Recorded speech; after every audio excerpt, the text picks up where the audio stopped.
Click the links to join the channel. Become a member here over at subscribe to our Cash App, Buy Me a Coffee. So check out the Rumble and Odyssey. It has everything mirrored over there, but it also has other politically incorrect stuff. So let's go see the Little Mermaid. It's some kind of, I don't know, Dutch tale or something. I want to say like Grimm's fairy tale or Hans Christian Andersen or one of those type of things. Let's go see this Dutch fairy tale. This European, little bit of European folklore. Oh, what's this? This is not a part of. Is this cultural Marxism I see before? Is this Frankfurt School Propaganda 101? Like, yeah, pretty much. This is Frankfurt School Propaganda 101. So if you dislike corporate propaganda, then you are a far MAGA, istophobic, something. I'm so mad at my dad who went out for cigarettes. You get the idea. There's all these angry cat ladies and soy boys who are on their laptop and their computer on Twitter for like 3 hours a day or writing Mary Sue articles. They're outraged about everything, but they're not that deep. They have a hard time constructing an argument because they have the shield of calling you istophobic, which is a euphemism I use for the Google algorithm. They don't like that hot R word. So if they have this shield that they can just jump to this conclusion of calling you istophobic if you disagree with them, they never actually have to have the argument. Eventually, they lose the skills to have the argument, where people on the right over the past few years have been getting better at having these arguments because they've had to have these arguments because we're over target. They're not. They're supported by the mainstream machine, the mainstream media, social media, Hollywood, all of corporations are behind them. We get the banks, Wells Fargo, Chase Bank, Bank of America. They kick us off. The B&B with the Lawrence Southern's family getting kicked off, not being allowed to rent cars, being put on no-fly lists, having the banks kick you off, being digitally unpersoned. Yeah, that happens to us. You know, you look at the time the FBI spent tracking down the J6 stuff. It was like 1,000 times more time and effort was spent into that than the entire 4 years of the BLM Antifa riots. You look at that and you go like, that's insane. That's a country that's doomed to fail. It's like clearly there's a far left globalist bias that's been going on in America. Like, yeah, I mean, stock up on white rice and freedom pellets. Anyway. So it's a weird flex to see the left wing soy boys and cat ladies defend $1 billion propaganda machine. They think of themselves in their mind as like it's 1967 and they're flowers in their hair and they're putting the flowers in someone's M1 or something and that wasn't an M1. I mean there's gun guys out there. I couldn't tell you what that was. They think of themselves in that image in a certain way. But nowadays it's 2023, and they're not putting flowers in garans. They're defending $1 billion propaganda machine, but they still think they're that girl in a flower dress and a sun hat, and it's a summer love, and they're smoking and dropping, and it's Haight-Ashbury. It's like, no, it's 2023, and you're defending $1 billion Disney is pushing globalist propaganda. It's like the left didn't always used to be like this, but you got to be over a certain age to realize like there was a time when the left wing and the right wing could sit down, have a drink, even go camping at a campsite, drink, smoke. And it was just conversations. People weren't yelling at each other. They weren't fighting each other. It would rarely get heated because it was just like there were people who were adults at a much younger age decades ago, where now you have adults who are in their 50s, like the Mark Wade example. And you realize like they weren't socialized. And a lot of it has to do with the digital age of starting in the 90s of people being less and less social because they're spending more and more time online, where our generation is a little older was face to face. And we had to talk to people and deal with people. And we knew not everything was a personal attack. Like you're able to have discussions. And that is, I think, leading society in a really dangerous place where people are so terminally online in these echo chambers and they're not learning how to read facial expressions, how to hear inflections in voices, read body language, and how to have long, drawn-out disagreements. You can sit at a party. You used to be able to sit at a party, smoke a J with somebody, and disagree with them for like 3 hours and have a good talk. And the end of it, like this was pretty common at parties. Like you'd be off in a corner with like two guys would be off in a corner having a long argument with each other. And I mean argument in the old sense, not vehement. And then at the end of it, they kind of go away and like, oh, it was a nice talk. It's like, yeah, it was a nice talk because you learn that if you can't defend your ideas, if you can't accept that's a challenge to your worldview. It's like you don't really have a firm foundation. You walk away with that. It was a back and forth. And it's like that stuff used to happen. And I look back and I'm like, oh yeah, I guess that was 30 years ago. So I mean, I guess it was a different time. Anyway. So they think the modern days, they think they're dangerous rebels, but they're defending Disney, Amazon, Chase Bank, and Facebook. They set up this narrative in their mind where they feel they can't be phobic, but that you can be phobic. I mean, it's all Frankfurt School Saul Alinsky propaganda. None of it's real. And if you don't accept their propaganda, then you're phobic and they need to dox you, get you fired, debanked, deplatformed, your spouse fired, your kid kicked out of a private school, or make their life so uncomfortable in a government school that they have to change schools because they're getting attacked in school. It's like this is all fine for them. They're not going to do it every time, but it's on the table. If you criticize some Disney globalist anti-European cancer, getting fired is absolutely on the table because Twitter is a mob that answers to nobody. So people just don't comment unless they're anonymous, which drives the SJWs crazy.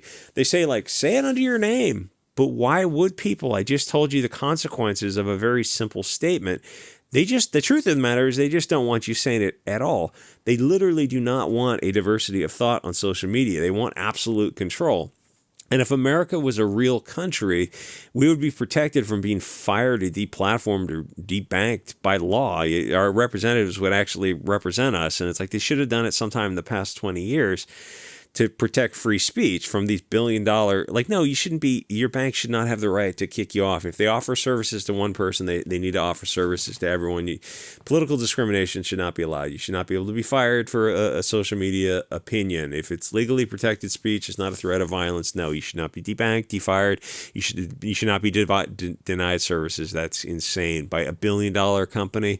Maybe you might have an argument with a mom and pop store where it's a personal experience, a personal service contract type of stuff, maybe. But for billion-dollar banks are kicking people off, or like a rental company is kicking you off, or you put on no-fly, that's insane.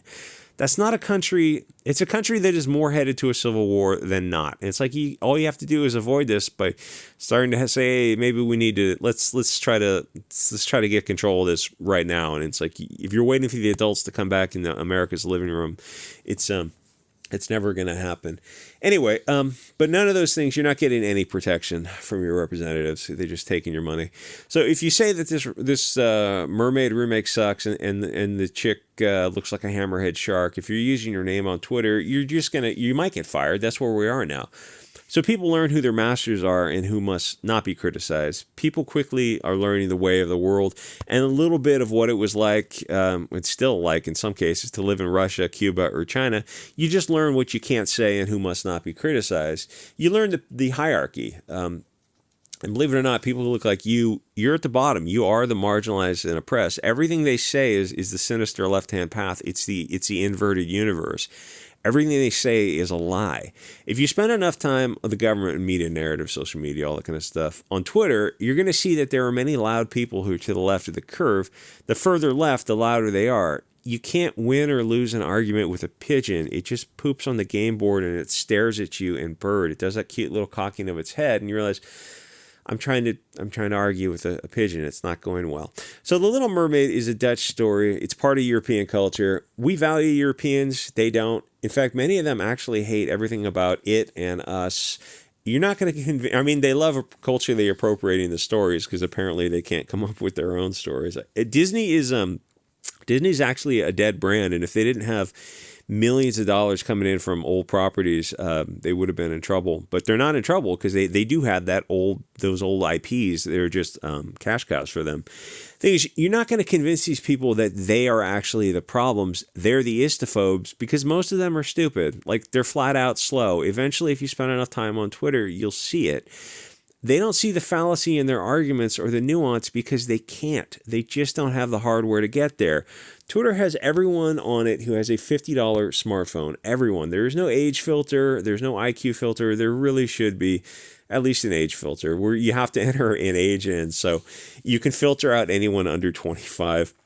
But the thing is, it's not just that. It's just they can have an under 25 section of Twitter for it's that the dumbest people's voices are elevated on Twitter. The construct they've built is if they call you phobic, they have permission to destroy your life or even do violence in person. They have defined the construct that they can't be phobic, so the rules will never apply to them. They can never be held accountable. And like none of it is real. It's all just a Frankfurt School, Saul Alinsky, Bolshevik weapon to destroy the unity of a nation, which they have done. It's very, very successfully. If you don't accept the degrading, dehumanizing, anti-European propaganda from Disney, then you are phobic and you must be destroyed. They're not arguing in good faith because they don't have to, and most of them literally can't because they don't understand the argument. This is a participation trophy generation who went immediately into a social media and government school propaganda echo chamber. Their whole life was taught what to think, not how to think. When they're presented with diversity of thought, their government teachers told them that anyone who disagrees is a far-right Hugo Boss Trump supporter because their blue-haired otherkin teacher is a far-left toxic globalist who themselves is brainwashed. Teachers don't teach both sides of an issue. Even saying that to them is like a far-right dog whistle. It's like, that used to be a liberal value, that if you didn't know your opponent's argument, you didn't know your own. That's no longer a left-wing position. Like the ACLU is not the ACLU anymore. If you look at what cases they won't defend First or Second Amendment issues anymore. Not if you're on the right. But it's the Civil Liberties Union? No, not anymore. It has the name, but it's not what it used to be. So teaching both sides of an issue, that makes them defensive because they don't want to invest the intellectual horsepower in being true liberals and discussing things, knowing as many sides of an argument as you possibly can. They don't want the argument, they want the conclusion. It goes from the arguments that lead to conclusions. They absolutely do not want kids thinking for themselves and possibly reaching a different conclusion. For example, all the rainbow stuff, the BLM flags in the schools, the pronoun stuff, and Livs of TikTok is really doing the Lord's work there. If you're a kid and you say, well, you've considered their argument, but you conclude it's actually Bolshevik propaganda from 110 years of this stuff that's finally coming to fruition, that you're not going to use these biologically incorrect pronouns. You've considered the argument, you've reached a different conclusion. You feel you need to be to compelled speech. You're compelling someone to lie. You can't agree with that. You've reached a different conclusion, and here's your logical argument. And there's an argument to be had for that. There's an argument to be had for both sides. And you feel you need to support something like your pro-Europa Lives Mattering type of group in school. Would the blue-haired teacher accept this diversity of thought? Are you allowed to start a European Lives group, pro-Europa group in the high school? Well, technically, if it's a state agency, then yes, you do have equal protection under the law. But you'd have to go to court to get it. And you go, the ACLU will protect. No, they won't. No, they won't. That's just not what the ACLU does anymore. Anyway, there is this discordance because there's this left-wing soy people and the thing is there's no solution by staying within the schools. The schools are a lost battle. The only way out of the schools is to leave the schools and start small homeschools or small neighborhood schools to teach base concepts. So there's this discordance because there's these left-wing soy people, the cat ladies, who give sort of this energy of they support this kind of anti-European narrative. They're real apologetic. They hate themselves. And since their voices are elevated on social media because we get shadow banned or kicked off, that when people find those people like us who are not defensive, we don't hate ourselves, we're very pro-Europa, it confuses them. And all they know how to do is just deflect and call people Islamophobic, which itself is not an argument. It's just a Frankfurt School construct. It's not real. I mean, our argument could be like, oh, we can't be Islamophobic because we feel we don't have the power and privilege to be Islamophobic. That the people who are able to call us Islamophobic and control media, social media, are the only ones who have the power and privilege. It's like, well, that's a logical argument. At least it's as logical as the argument they're putting forth. And then now it devolves into a level of children who are pointing at each other and just appeal to emotion back and forth. It's always been a childish argument. Like there's no future in a society that is devolving to this kind of cultural Marxism. And it's being supported by the mainstream media and mainstream social media because it's all the same thing. Even when we're saying the same things they are, we have the same in-group preferences they do, we're acting the same as they are. If one isn't phobic, then the other isn't either. That argument just doesn't logically make sense, but you're not dealing with people who can understand that argument. I mean, there's more to it than this. There's the useful idiots who are to the left of the curve. And then there's the manipulators who are manipulating the useful idiots. And it's always been that way. And then social media ties into it too. And it would have been sweet if Elon Musk had really changed Twitter. He changed it a little bit, but it's still not worth it. Like Gab is kind of a little bit easier to use. Anyway, thanks to the recent support by someone, that's his name, over on Buy Me a Coffee. Subscribe, Star, Cash App, and the various other links. I know they're not supporting YouTube. You're supporting the Bit Chute and Odyssey and the Gab TV type of stuff. Thanks for the support, very sincerely. To not be a hot chick on the internet and get like actual real support is a very kind of emotional experience. Anyway, I can't even jokingly say no BLT. Thank you guys. I'll see you all next episode.